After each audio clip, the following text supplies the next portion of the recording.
uluslararası hukukun დღეს ჩვენ ვიხსენებთ ომის 3 წლისთავს. მსურს ჩემი ქვეყნისა და ჩემი ხალხის სახელით დაგიდასტუროთ ჩვენი უყევი მხარდაჭერა მეგობარ უკრაინელ ერს. ყირიმის ანექსიიდან დაწყებული თურქეთი უკრაინის მხარეს მტკიცედ იდგა საერთაშორისო სამართლის ფუნდამენტური პრინციპების შესაბამისად. როდესაც 3 წლის წინ ომი დაიწყო, ჩვენ მკაფიოდ გავხადეთ, რომ უკრაინას ვუჭერდით მხარს.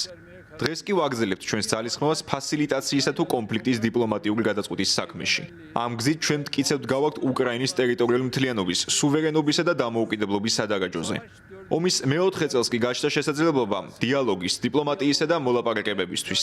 გულწრფელი იმედი გვაქვს, რომ ეს პროცესი იქნება პირველი ნაბიჯი სამხედრო მოქმედებების შეჩერებისა და გრძელვადიანი მშვიდობის დამკვიდრებისთვის. ნამდვილი მშვიდობა კი მიიღწევა მხოლოდ იმ შემთხვევაში, როდესაც მაგიდასთან ორივე მხარე სამართლიანადაა წარმოდგენილი. ამ კრიტიკულ მომენტში თურქეთი მზადაა უმასპინძლოს მოლაპარაკებებს. ჩვენი საერთო პასუხისმგებლობაა, რომ მომდევნო წელს ვიზეიმოთ ომის დასრულების წლისთავი და არა პირიქით. ჩვენ გავაგრძელებთ ძალისხმევას მშვიდობისთვის. იმედია 2025 წელი იქნება მშვიდობის მშენებლობის წელი. açılabilir.